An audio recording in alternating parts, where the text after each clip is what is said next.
25절 솔로몬이 사는 동안의 유다와 이스라엘이 단에서부터 브엘세바에 이르기까지 각기 포도나무 아래와 무화과 나무 아래에서 평안히 살았더라. 34절 사람들이 솔로몬의 지혜를 들으러 왔으니 이는 그의 지혜의 소문을 들은 천하 모든 왕들이 보낸 자들이더라. 네, 계속해서 우리 열왕기상 4장 말씀을 함께 살펴보겠습니다. 3장에서 하나님께 지혜를 구했던 솔로몬은요, 이 두 여인의 재판을 통해서 하나님께 받은 지혜를 보여주었습니다. 그리고 그것을 본 백성들이 두려워했다라는 것을 통해서 솔로몬을 통한 하나님의 통치가 온전히 이루어진다라는 것을 보여주고 있습니다. 그리고 이제 4장으로 와서 본격적인 솔로몬의 국정 운영을 보여주고 있습니다. 먼저는요, 이 솔로몬의 고관들에 대해서 기록을 하고 있습니다. 우선 사무엘 하에 나오는 다윗 왕의 고관들과 비교를 해보면요, 솔로몬은 다윗의 정치 제도를 그대로 받아들인 것을 볼 수 있습니다. 특히 여호사밧은 다윗의 때에 이어서 솔로몬 때에도 사관으로 이 역할을 하고 있습니다. 다윗 왕을 이어 왕이 된 솔로몬은요, 자신이 왕이 되었으니 이전의 것을 다 청산하고 모든 것을 새롭게 시작한 것이 아닌 다윗이 만들어 놓은 이 정치적 흐름을 그대로 이어갔습니다. 하지만 이 단순히 다윗의 것들을 그대로 모두 받아들인 것이 아니라 솔로몬 자신이 처해 있는 상황에 맞추어서 점진적으로 확장해 나가는 것도 볼 수 있습니다. 다윗 시대에는 없었던 이 지방을 관할하는 고관을 둔 것은 이제 본격적으로 이스라엘 전역을 다스리기 위한 준비를 하는 것입니다. 사실 다윗 시대에는 전쟁을 통한 이 나라의 확립이 주를 이루었던 시대였습니다. 그에 반해 솔로몬 시대에는요, 이미 전쟁을 통해서 구축되어 있는 이 나라가 태평성대를 이루는 시기였습니다. 그래서 다윗의 고관 목록에서는요, 보통 군사령관이 가장 먼저 나오는데요, 오늘 솔로몬의 고관 목록에서는 이 대제사장의 이름이 가장 먼저 나오는 것을 볼 수 있습니다. 이것은 이스라엘을 다스리시는 분이 하나님이심을 분명하게 인식하고 이스라엘의 이 국정 운영을, 그 방향성을 가지고 나아가겠다라는 이스라엘의 신정 국가로서의 정체성을 분명하게 나타내 보여주는 인사라고 할 수 있습니다.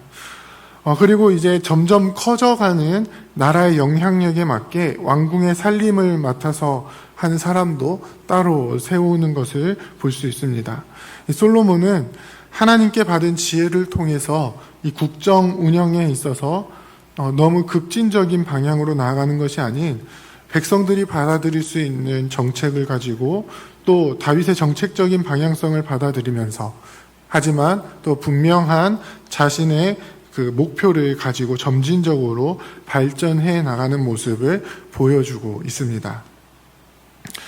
그러한 발전적 방향이 분명하게 나타나는 것은요, 이스라엘 지방을 12지방으로 나누어서 이 권력을 분산하는 것으로 나타납니다. 솔로몬은 이스라엘 지방을 12로 나눈 뒤에 이 한 지역이 한 달씩 궁정에서 사용할 이 식량을 조달하게 합니다. 이제 오늘 본문에 보면요, 그 솔로몬의 궁정에서 사용하는 이 식량의 양이 정말 어마어마하다는 것을 볼 수 있게 되는데요. 일반적으로는 이런 그 궁정에 바쳐지는 진상품에 대해서는요, 전국의 모든 진상품을 한 번에 모은 뒤에 총괄적으로 다시 배분하는 방법들을 일반적인 나라에서는 사용을 합니다. 하지만 오늘 솔로몬은요, 그렇게 하지 않고요, 한 지역에서 한 달씩 필요한 양만큼만 요구를 합니다. 그래서 일반적으로는 이 진상품을 거둘 때에 백성들이 수탈을 당하는 것을 방지하고요. 백성들에게 무리가 가지 않는 방법으로 지역을 다스리며 또 어느 한쪽으로 부가 집중되는 것을 미연에 방지하였습니다. 솔로몬의 다스림을 통해서 이스라엘 전역에 있는 백성들 가운데에 하나님의 공의가 이루어지고 하나님의 은혜를 받을 자에게 정당하게 흘러 들어가는 그런 정책들을 펼쳤다라는 것을 알 수 있습니다.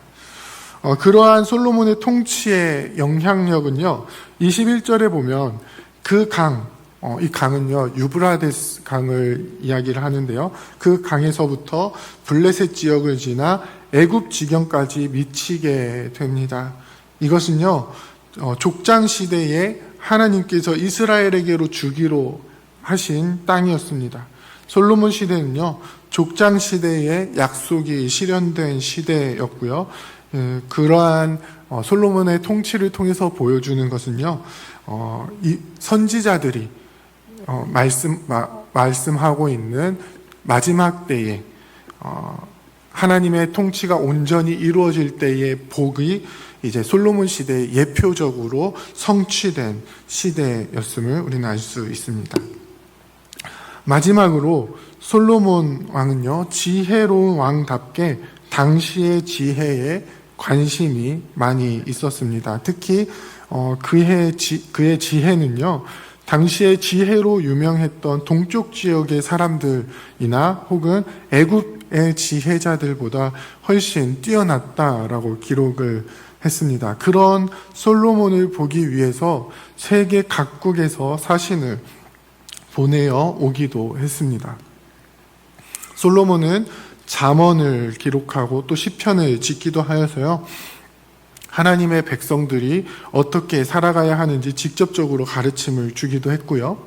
또 초목에 대해서, 그리고 짐승과 새, 기어다니는 것, 물고기에 관하여서, 그러니까 오늘날로 치면은 이 생물학에 대해서 관심을 갖고 이야기를 했습니다. 하나님이 지으신 창조 세계에 관한 이 관심과 지식을 이야기했던 것입니다. 이러한 학문적 관심을 통해서 솔로몬 시대는요, 단순히 경제적인 전성기일 뿐만 아니라 학문적인 전성기도 이루었습니다. 그리고 그러한 학문적인 발전을 통해서 하나님께서 지으신 이 창조 세계에 대해서 잘 이해했다는 것을 알 수 있습니다. 솔로몬의 통치는 단순히 잘 먹고 잘 사는 것에 그치는 것이 아닌 하나님께서 사람에게 맡겨주신 이 땅의 대리 통치, 우리가 창세기 1장에 나오는 문화 명령이라고 하죠. 그것을 이루는 모형을 보여주었습니다. 하나님의 명령을 따라 피조 세계를 가꾸어 나가는 모습을 솔로몬을 통해서 보여주고 계신 것입니다. 사랑하는 부평교회 성도 여러분, 우리가 교회로 부름받은 그 모습이 이와 같이 나타나기를 원합니다. 단순히 이 땅에서 먹고 사는 문제에만 집중하며 전전긍긍하는 것이 아닌 우리를 하나님의 백성으로 부르신 하나님의 목적을 알고 그에 순종하며 나아갈 수 있는 우리가 되기를 원합니다. 그러려면은 이제 우선적으로 우리는요, 하나님께서 우리를 다스리시는 분이심을 분명하게 인식을 해야 합니다. 우리의 삶을 이끌어가는 것이 단순히 사회 제도나 정치적, 경제적 이해관계에 있는 것이 아니라 하나님의 말씀이 우리를 이끌어가는 주체이심을 분명하게 인식하고 분명하게 고백하며 그것을 나타내는 삶이 되어야 합니다. 그리고 그것을 통해서 우리의 삶에 하나님의 공의가 드러나게 해야 합니다. 작게는 한 사람 한 사람의 삶 가운데에 하나님의 공의가 이루어지도록, 나아가서는 주님의 백성으로 모인 우리 교회 가운데에 하나님의 공의가 이루어지도록 우리의 모든 사업과 교회를 이끌어가는 정책 가운데 하나님의 공의가 드러나도록 해야 하는 것입니다. 마지막으로 그러한 교회의 운영을 통해서 단순히 우리 교회만 잘 운영되고 확장되는 것이 아닌 이 땅을 다스리시는 하나님의 대리 통치자의 모습을 나타내야 합니다. 하나님께서 피조 세계를 우리에게 맡겨주셨고 또 문화 명령을 통해서 이 땅 가운데에 하나님께서 다스리고 계심을, 그러니까 우리가 하나님의 대리 통치자로서 이 땅을 온전히 다스리도록 하셨음을 믿음으로 알고 이 세계 가운데에 하나님의 선을 이루도록 해야 합니다. 교회 운영이 단순히 우리만 잘 먹고 잘 사는, 우리 자신의 발전만 바라보는 것이 아닌 우리를 세우신 이 땅 가운데 어떤 영향력을 가지고 있는지를 분명하게 인식하고 그 영향력 속에서 하나님의 뜻이 온전히 이루어지도록 해야 하는 것입니다. 그것을 분명하게 인식하여 하나님의 뜻 가운데 우리 교회가 든든히 세워져 가기를 원합니다. 우리 교회가 이제 새로운 시대를 준비하며 나아가는 이때에 단순히 교회로서 어떤 부분들을 갖추는 데만 신경 쓰는 것이 아닌, 그 과정에서 우리 자신만 생각하는 것이 아닌 하나님의 말씀의 다스림 속에서 하나님의 공의를 이루는 우리 교회가 되기를 원합니다. 우리 교회를 통해서 이루시는 하나님 나라에 관심을 가지고 함께 나아가는 우리가 되기를 원합니다. 그래서 솔로몬을 통해서 하나님 나라의 이상적인 모습을 보여주신 것처럼 우리 교회를 통해서 이 땅에 하나님 나라가 나타나고 건설되어져 가기를 원합니다. 이 일을 위해서 함께 하나님의 지혜를 가지고 온전히 이루어가는, 함께 손잡고 나아가는 저와 여러분들이 다 되시기를 주님의 이름으로 부탁드립니다. 함께 기도하겠습니다. 이제 오늘 받은 말씀으로 함께 기도하겠습니다. 우리가 살아가는 삶이 하나님의 지혜로 살아가는 삶이 되게 하시고 그 삶은 하나님이 다스리시는 삶임을 알고 우리의 삶에 하나님의 공의를 이루어가는 주의 백성들이 다 되게 하옵소서. 우리 교회를 세우신 하나님의 뜻을 알고 교회를 세워가는 데 있어 하나님의 지혜로 세워가게 하시고 그러한 교회의 모습이 세상 가운데 좋은 소문으로 복음을 확장시키는 주의 교회가 되게 하옵소서.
이제 개인의 기도 제목을 가지고 하나님 앞에 기도하시기 바랍니다.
수고하셨습니다. 오늘도 하나님의 인도하심 가운데 승리의 하루를 보내시는 우리 재건부평교회 모든 성도님들이 되시기를 주님의 이름으로 축복합니다.